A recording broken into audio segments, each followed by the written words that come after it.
Hey everybody, welcome to Marketing Trends. This is your host, Jeremy Bergeron. Thanks so much for stopping by. Methodical hustle. Every so often, you come across an origin story that just blows you away. And today's guests have that story. In just 6 short years, Garrett Mehrguth went from selling social media calendars on Fiverr to being the co-founder and CEO of Directive Consulting, a literal top-rated and award-winning customer generation agency. I consider these guys thought leaders in the whole customer generation world. And Garrett joined me today alongside their Senior Director of Growth, Drew Choco. And these two gentlemen are just amazing humans. I love the conversation. I love the authenticity you see and hear when you're connecting with these two men around how they build their business and how they build their teams. And Garrett was a part of incredible explosive growth from a very small team to now well over 100 and counting.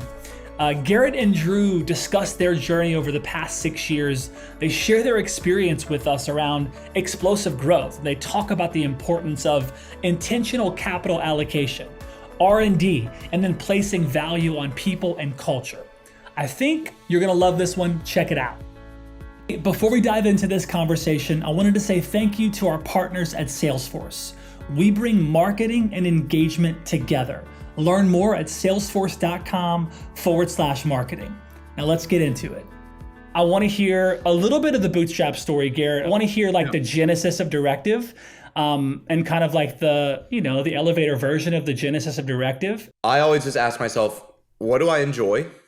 What am I good at? And then what'll someone pay me for, right? And so when you're 21 years old, I like solving problems. I'm good at solving problems. People think I know the internet because I'm younger than them and they'll pay me to help them with digital. I should go learn the internet. And so I kind of just read as much as I could on digital marketing, and I'm a pretty avid reader. I really enjoy learning. And so I kind of just came up with a little mantra called learn, engage, create. And the idea was if I could learn something new every day, engage with it by practicing it, integrating it, executing it, that I could create more value for myself, my company, and my customers. And that was kind of it. So we started, for me, I was on Fiverr selling social media calendars for $5 when we started the company. And that was kind of the start. You took, you had this opportunity you said, look, learn as much as you can about a space that maybe you didn't know a ton about. And you're like, I'm going to go learn as much as I can, simply go implement it at whatever level I can. Started at Fiverr for you, which is just incredible to see where you're at now as an organization. What are some kind of early lessons or current kind of early, not lessons, but maybe favorite failures that led you to Directive? We don't really fail a lot, in all transparency here. We're pretty good at avoiding most of failures. Most of our failures are due to inexperience, but they weren't fatal. What I mean by failures is I was in an Uber. I don't think Drew was with us yet, but I was in an Uber and I was talking to this guy and he's like, oh, what do you do? Because nobody ever drives Uber full time, right? Everybody, you can end up talking about whatever, the thing is, right? And so, I was like, oh yeah. And then he was talking about how he does SEO. Now, my kind of technical skill when we started Directive was SEO. We started as an SEO shop. And so I kind of had taught myself SEO. And I thought I was pretty good at it. I was writing for all the blogs back in the day. I was, practicing a lot of stuff. I was very much individual contributor, tactician, still trying to learn my skill, And I asked him how much he charged. He said $2,000 a month. I was charging $400 a month. And this guy knew nothing. He didn't know what the hell he was talking about. He wasn't that good at SEO and he's charging way more. So I just called my buddy up, Tanner, and I was like, yo, dude, we're raising rates.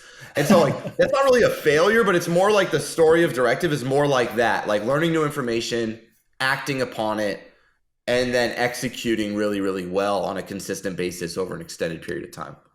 I love that. Okay, so Drew, at what stage kind of were you at in your kind of life career when you kind of outside looking in saw Directive, got connected to Directives? What's the beginning of that look like?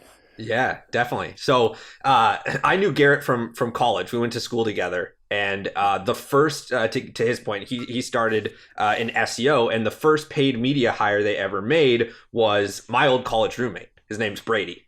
Now leads up our strategy department here. He's the head of strategy. And so I went to school Okay, down in Southern. so hold on one second. So is that like a secret strategy of hiring high performing people, Garrett? Hire the college homies. Step one. I mean, I wouldn't say based off of what our daily activities looked like that I was identifying high performers maybe at that time.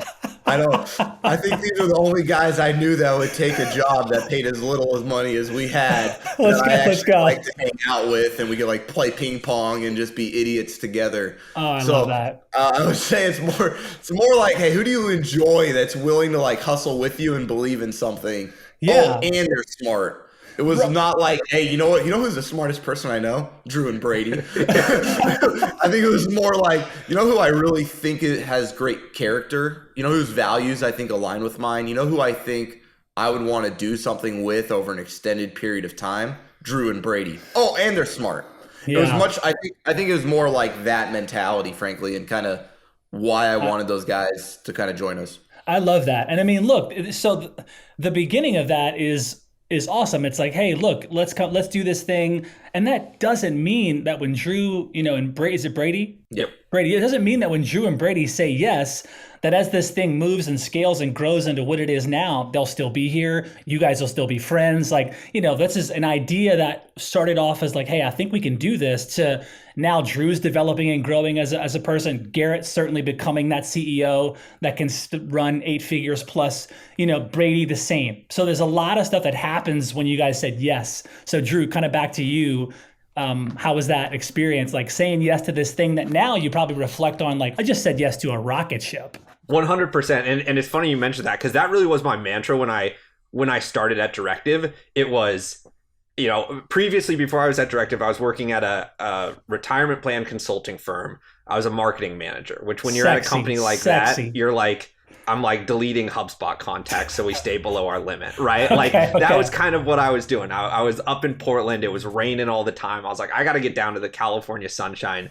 It ended up working out. And my mantra was like, okay, I'm just going to say yes to everything, right? Like, I've been pretty stagnant for the past year working at this company. I'm just going to say yes to everything. And I started as the social media manager for all of our clients. And I think in 5 months, I was the sales rep. And sales was never something I even thought about, right? Wow. And so it was just like, every time Garrett or Tanner, the other co-founder, would come to me with something, I would just be like, yeah, let's dive in. Let's try and do it. Let's try and learn it. And I've tried to keep that mentality for the past 6 years, which I think has been, it's been massive. It's just a good approach to have. Yeah, I love that. It's such a good approach. Yeah. Yeah, I mean, so Drew, what was the first, like, as you kind of reflect on the past, you said 6 years now, almost 6 years, what was kind of the first big swing where you're like, we have something here? Like, maybe it was an opportunity, or maybe it was just a learning curve for you, but was there something, maybe a story around an experience that happened where this thing becomes really real for you? I think the first time, right, when I first started, I got there's a monitor that the first person got, so it was kind of a cracked square monitor. It wasn't even full screen. It was cracked and square. I love it. Right. So that was so much fun, Jeremy. We would give guys like a MacBook from like the 18th century that only had dial-up, and we would tell them it's their new computer just to see how humble they were. Wow. And they would just be there in this, like, we were in a co-working space that makes WeWork look like the Taj Mahal. Like, we had, like buckets where they would collect the rain. Like, so we had the Home Depot orange buckets all over, and there was like a judo gym where guys were getting slammed on the floor. Like, it was a Class Z building. And like, that's kind of how we started with the, Oh, that's great. Yeah. Go ahead, Drew. Definitely. Yeah. So I think like that moment, right, is when, I remember Garrett took us, at this point we were probably 15, 20 people. I think when I started, we were maybe eight or 9. And he took us to, a quote unquote high rise office. I think we were 30 stories up, right by South Coast Plaza. And we were like, okay, this is an office building, right? And I think that was when, when we outgrew our original space, we had to take the ping pong table down, right? We got the new space, and we're like, okay, this is something that really seems, tangible now. Like, this seems like we're going to achieve something special. I love that. And Garrett, for you, kind of as a CEO, I look, I mean, I know going through like when you're scaling up, like you hired. I heard the interview with Nathan. But you hired a ton of people recently. It went from like 30 people to like 150 people, and that's it's insane. When you're scaling up that quickly, there's so many lessons as for a CEO. Because you're as you know this better than any entrepreneur. It's like it's a full contact sport. The game that you're playing. You're talking about bringing more people in and at a high rate. You're building a Professional team. services too. It's nasty, right? Yeah, Because, yeah. yeah.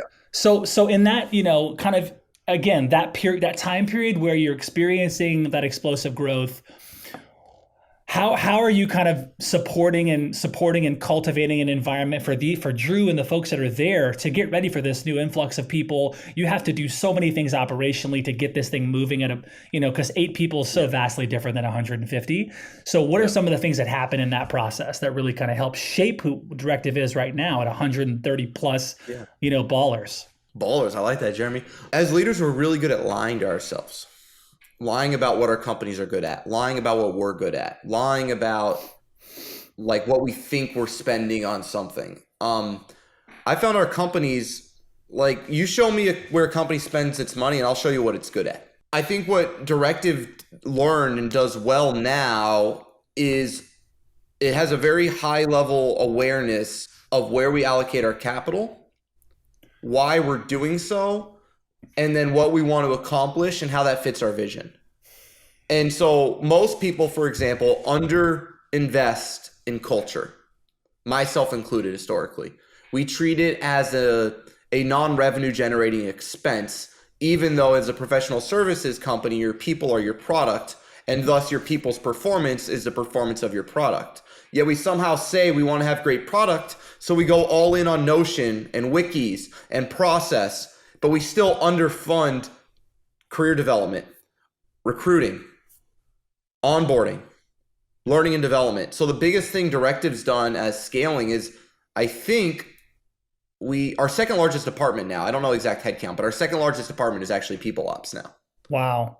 And it's bigger than our growth org, for example, which is like Directive's historical secret power is how good we are at our own new business and marketing. That's what makes, that's always been our kind of backbone of our success.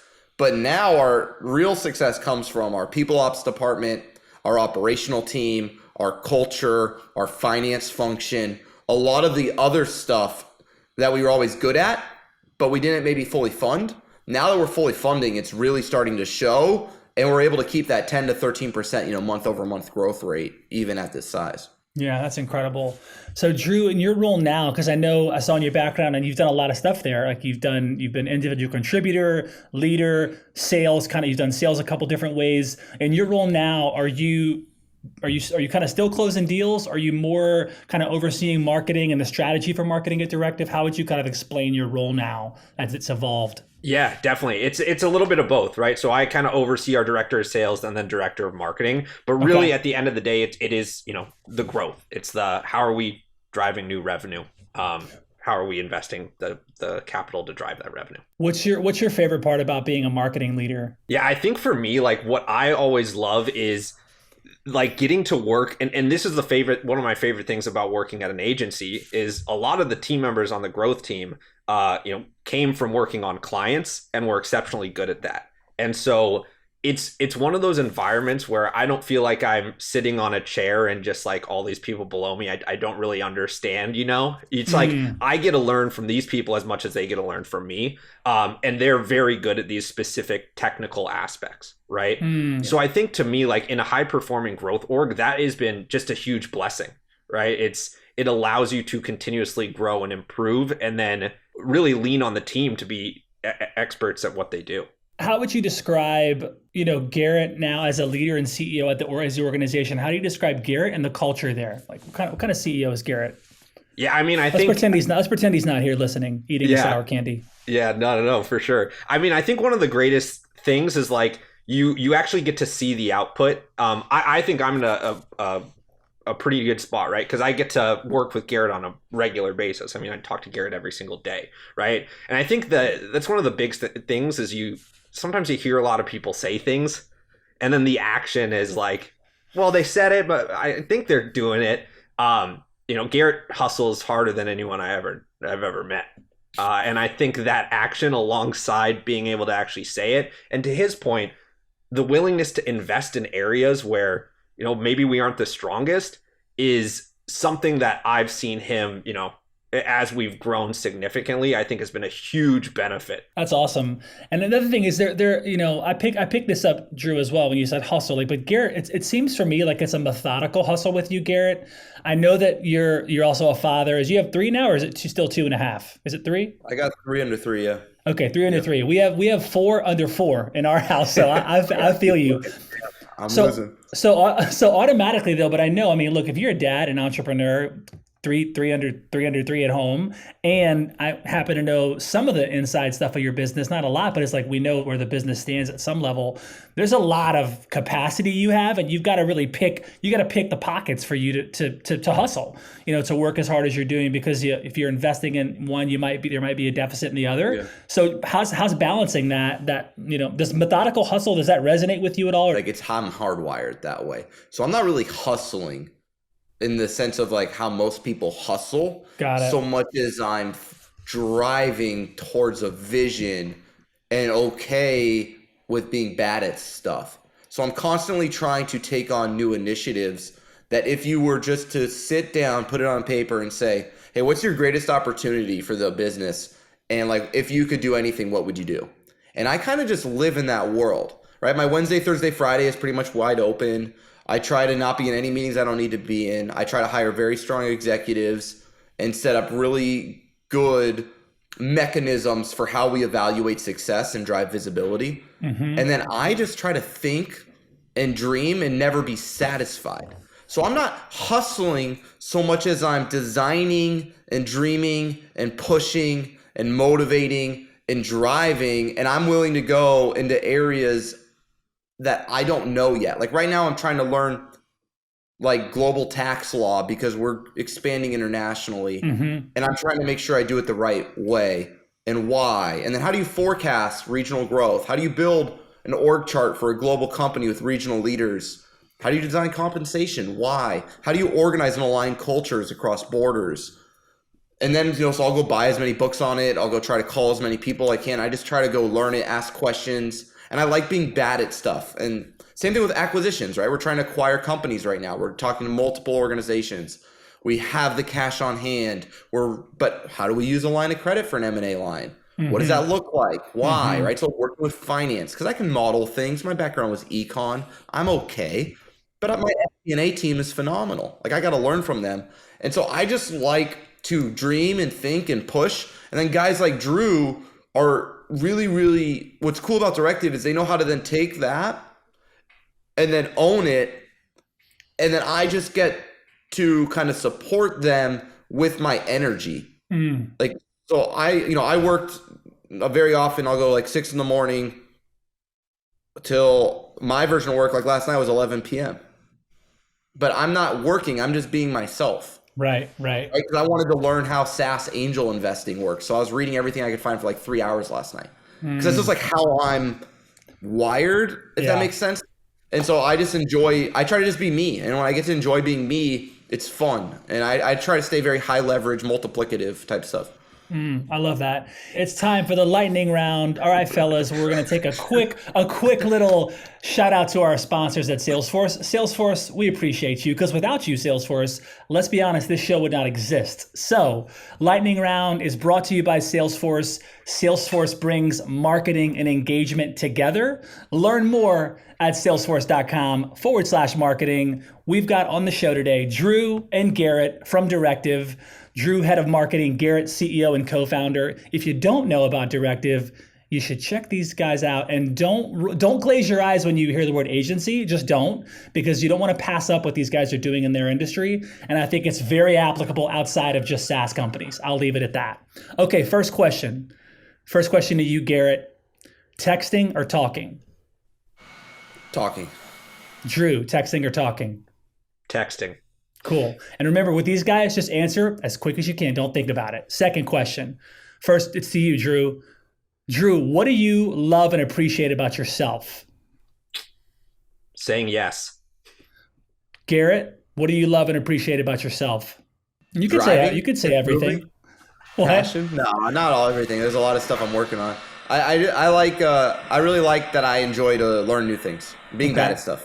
Favorite day of the week? Sunday, I get to watch Red Zone, I guess. Drew? Thursday. Okay.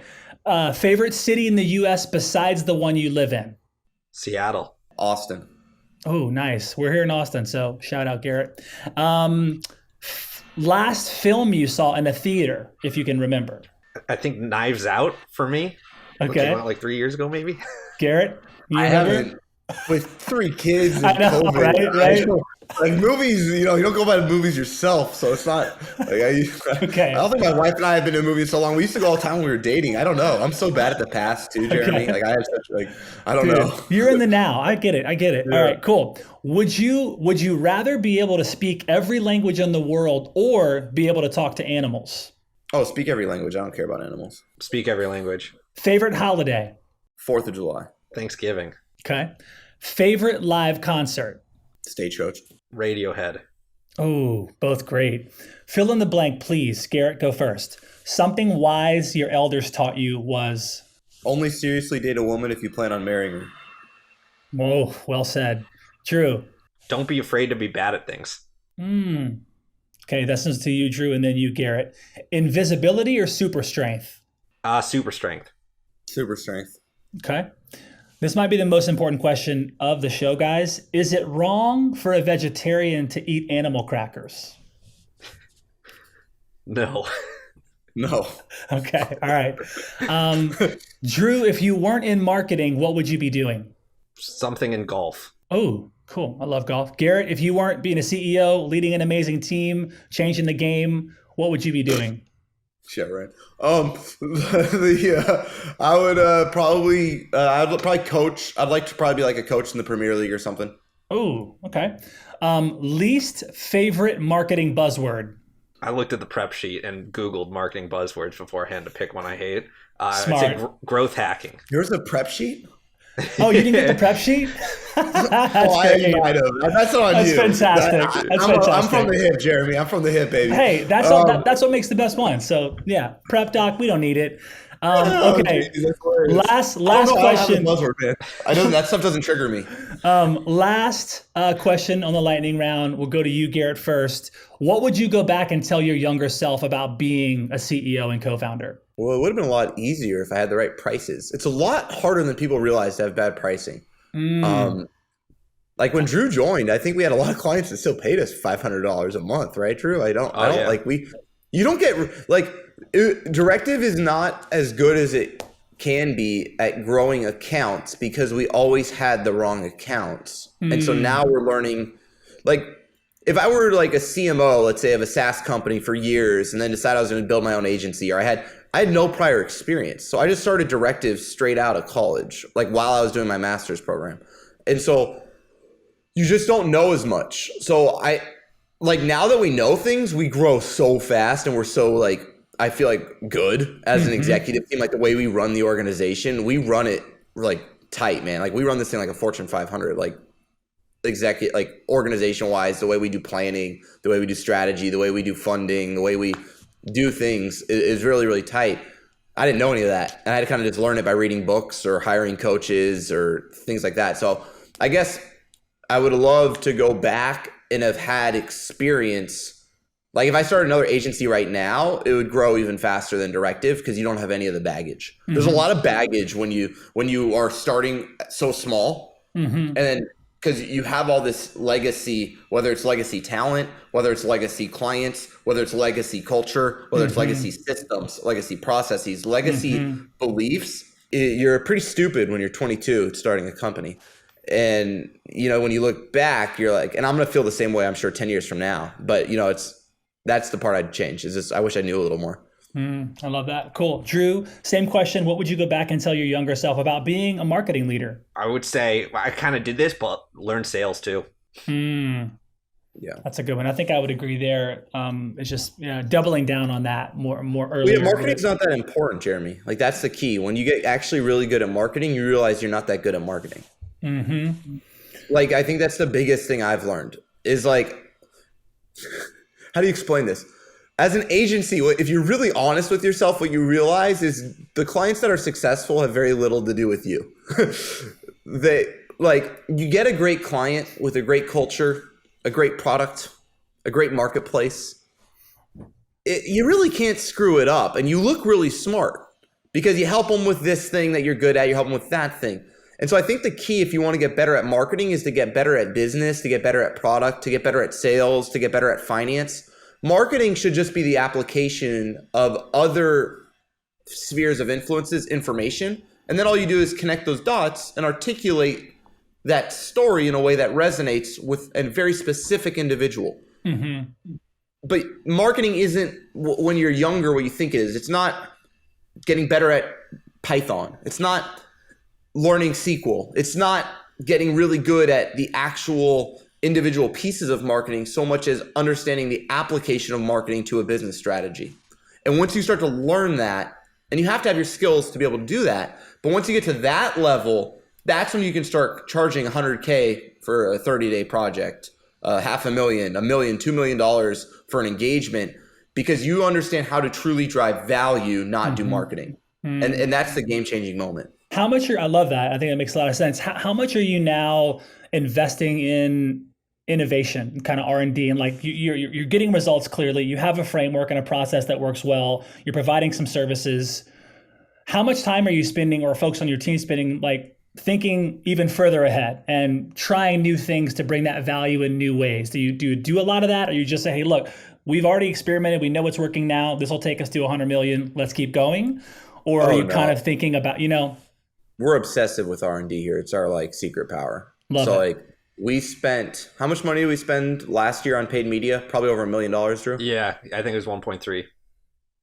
And we made probably 15 million off our own spend. Yeah.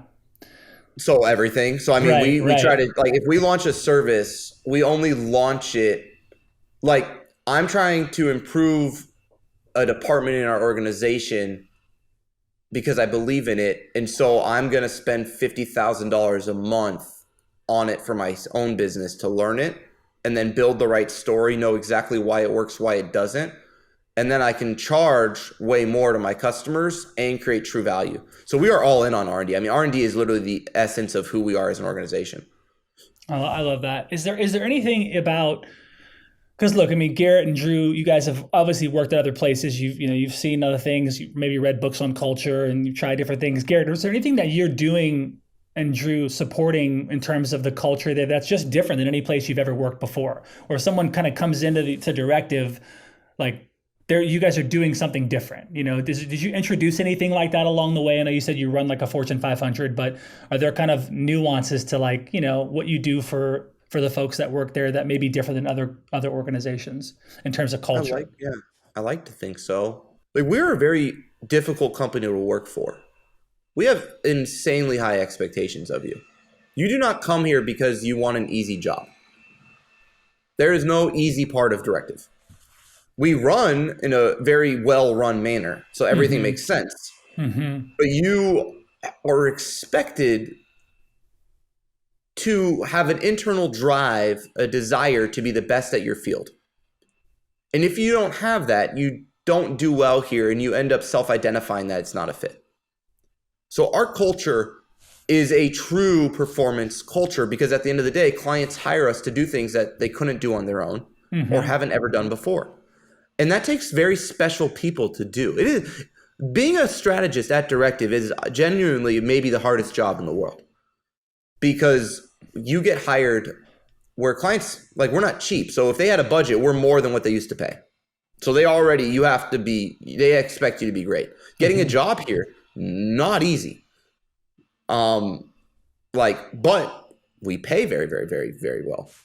So what we try to do is balance that high performance culture with high performance with that same passion for performance we try to create for the authenticity of who you are as a human. So for example, our culture isn't about the fluff, it's more about your humanity and really trying to have an impact on your life. So when people leave Directive, they go work at Twilio, Zoom Info, Zoom. They go work for the smartest companies in the world, and then they're shocked with how many people they have around them for help. And they're like, like I talked to one guy, he's at an SDR team that has 20 people, and they have the same quota as our 3 SDRs had. Wow. So like that, we don't realize when you work at Directive how high our expectations are and how focused we are and how driven we are. But we also don't work weekends and we don't work nights, right? We have 100% healthcare. We've got world-class salary. We have a $70K minimum wage. It's amazing. For all roles. And then we do things like a Dreams program, right? Where we'll bring in a vendor who helps you understand what's your vocation in life. Like truly, what makes Jeremy passionate? What makes Jeremy feel alive? What makes Jeremy feel fulfilled? And then how can we help Jeremy pursue that? Even if that means Jeremy leaves Directive. So we're very much not about controlling people, but instead creating an environment where if you are a true high performer, this is where you are going to finally find your home. And then we're going to honor and love on you in every other aspect so that you can develop. That's amazing. I want to take a little bit of time here. We've probably got about 10 minutes, and I want to get into, who you're serving, just like the profile of the customers you're working with. Because I know, like, when I think it's still SaaS companies. Is that really that's the focus? Yeah, we got like Allstate too. Like we're agency of record for Allstate. So we got some like legacy stuff from when we did more local and kind of B2B, but we're like 99.9% SaaS. Okay, yeah, because like I know as I listen to the stuff that you're sharing on on your website and previous stuff that you guys are sharing, I'm like, it's relevant to industries outside of SaaS. Like as we're growing, I'm like, the stuff that you're saying is like directly. I mean, we're a media company. So is there obviously expansion into other areas where you're like, because clearly what you guys do would help other industries, right? But you're like, nope, SaaS companies is the profile. What are your thoughts on that? I just did like a post last night because I've been trying, like my team's doing such a good job sharing their thoughts on social. They're like inspiring me, and I got to like step my game up because I'm a pretty private guy. So I normally kind of just default to consuming content and then randomly creating, but not like that consistency you need to have a following. So I'm trying to be more consistent. But one of the things I wrote last night was actually around this concept. And this is where I actually see most companies go wrong. Almost every company in the world wants to increase their share of wallet, right? They have 100 customers. They make X amount from those customers. From those same amount of customers, they'd like to make Y amount of money. Why is that? Well, it increases their gross margin. When you increase your price, when you increase your gross margin, it creates net new cash that flows to your EBITDA. That's why companies want to do it. You have increasing marginal returns on growing your customers' retainer or hourly or just revenue with you. And you have a lower acquisition cost. It's a high return activity.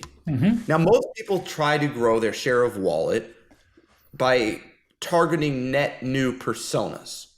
And as a consultant, I get to see this a lot, whether I'm coaching founders, because I do a lot of coaching for founders and executives on after hours, or I'm working with our own internal team or with our customers. People will ask that question like you just said, Jeremy, like, well, what's next for you guys? And they'll say, they're maybe a sales company and they want to start serving marketers, or maybe they're a finance company and they want to start serving accounting or whatever that is. And when we do that, we make big mistakes in our projections and forecasting and understanding how much budget it'll actually take, because as we think we know a lot more about this net new persona than we actually do. And even worse, that net new persona knows a hell of a lot less about us than we think. And so what happens is when companies try to grow through net new personas, right? Because at the end of the day, we don't serve industries, we serve humans.